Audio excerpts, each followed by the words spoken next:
कोविड-19 के कारण देश में लॉकडाउन करना पड़ा और उस लॉकडाउन के कारण जो रेगुलर क्लासरूम है उसमें बहुत लॉस हुआ और उसके कारण बच्चों की पढ़ाई में भी बहुत लॉस हुआ। उसको ध्यान में रखते हुए सीबीएसई ने सेशन 2020-21 के लिए क्लास 12th के सिलेबस में कुछ टॉपिक को डिलीट किया है। तो वो डिलीटेड टॉपिक क्या क्या हैं वो आप देख लें। यहाँ पे ये हम क्लास 12th निकालते हैं यहाँ पे। तो क्लास 12th में जो पहला चैप्टर है आपका इलेक्ट्रिक चार्ज एंड फील्ड, उसमें से आपके पास uniformly charge thin spherical shell के कारण जो इलेक्ट्रिक फील्ड निकालना था, फील्ड इनसाइड एंड आउटसाइड, ये गोस थ्योरम का एक एप्लीकेशन था, ये सिलेबस में से रिमूव कर दिया गया है। आपके पास जो सेकंड चैप्टर में कुछ रिमूव नहीं है, चैप्टर नंबर 3 है। चैप्टर नंबर 3 में जो करंट इलेक्ट्रिसिटी चैप्टर है उसमें से carbon register, colour code of carbon registers and series and parallel combination of the registers, ये हटा दिया गया है। ये सीरीज एंड पैरेलल कॉम्बिनेशन एक इंपॉर्टेंट टॉपिक था, इसमें से एग्जाम में एक न्यूमेरिकल भी आता था, तो ये एक न्यूमेरिकल आपका मानो यहाँ से कम हो गया है। नेक्स्ट है हमारा जो चैप्टर नंबर 4 है मूविंग चार्ज एंड मैग्नेटिज्म, इसमें से जो साइक्लोट्रॉन है उसको हटा दिया गया है। बहुत इंपॉर्टेंट टॉपिक था, एग्जाम में ये लगभग 3 नंबर से लेके 5 नंबर तक का एग्जाम में आता था। मैग्नेटिज्म एंड मैटर में से इन टॉपिक्स को हम देखते हैं तो यहाँ से पता चलता है कि 5 नंबर चैप्टर को लगभग ही रिमूव कर दिया गया है। इसमें मेनली अब 2 टॉपिक बचे हैं, एक तो मैग्नेटिक एलिमेंट ऑफ अर्थ बचा है और दूसरा हिस्टेरेसिस कर्व बचा है, बाकी ये सारा हटा दिया है इसमें। चैप्टर नंबर 7 की अगर हम बात करते हैं अल्टरनेटिंग करंट का जो चैप्टर है उसमें से पावर फैक्टर को हटा दिया है, वाटलेस करंट को हटा दिया है। और जो चैप्टर नंबर 8 है इलेक्ट्रोमैग्नेटिक वेव, उसमें से basic idea of displacement current को रिमूव कर दिया गया है। अब इसमें आपके पास सिर्फ बचा है इलेक्ट्रोमैग्नेटिक वेव की प्रॉपर्टीज और उनके यूजेस, वो टॉपिक आपके पास यहाँ पे बचा है।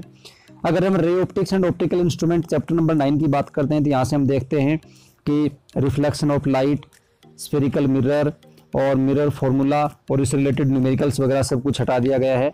स्कैटरिंग ऑफ लाइट हटा दिया है, इसके कारण जो फिनोमेना थे जैसे blue colour of the sky, reddish appearance of the sun, sunset and sunrise, ये सब यहाँ से हटा दिया गया है।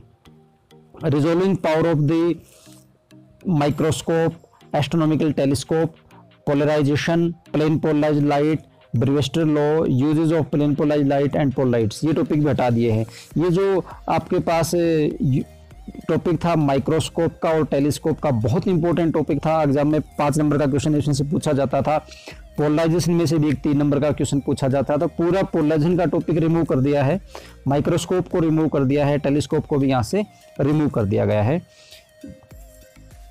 Chapter number 11 dual nature of matter and radiation में से आपका जो डेविएशन एंड ग्रेमर्स एक्सपेरिमेंट है सिर्फ वो हटाया है। चैप्टर नंबर 12 में कोई चेंज नहीं है। चैप्टर नंबर 13 जो न्यूक्लियाई है इसमें रेडियो एक्टिविटी,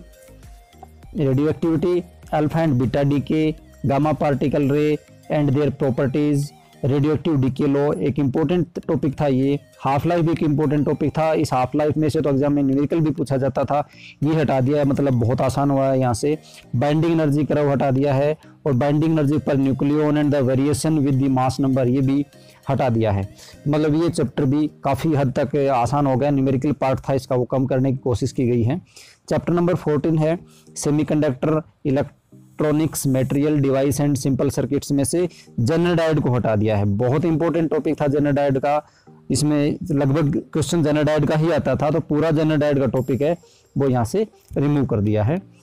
और प्रैक्टिकल में अगर हम जाते हैं तो इस बार प्रैक्टिकल में कोई इन्वेस्टिगेटरी प्रोजेक्ट आपके पास नहीं होगा और कोई एक्टिविटी डेमोन्स्ट्रेट नहीं करनी है, वो आपको वो नहीं लिखने हैं। पहले आपके पास 12 जो प्रैक्टिकल हुआ करते थे उसमें से अब सिर्फ आपको 8 प्रैक्टिकल लिखने हैं। तो ये जो है सिलेबस में कुछ चेंज हुए हैं और हो सकता है कि भविष्य में कुछ और चेंज हो जाएं क्योंकि रेगुलर क्लासेस अभी होने की पॉसिबिलिटी लग नहीं रही है। लेकिन फिलहाल सीबीएसई ने ये दिया है कि इतना सिलेबस में रिडक्शन हुआ है। तो जब आप अपने टॉपिक की आप तैयारी करते हो किसी भी यूनिट की, तो आप पहले इसको देख लें कि किस चैप्टर में से, किस यूनिट में से कौन सा टॉपिक हटाया गया है और उसके अनुसार आप अपनी तैयारी करें।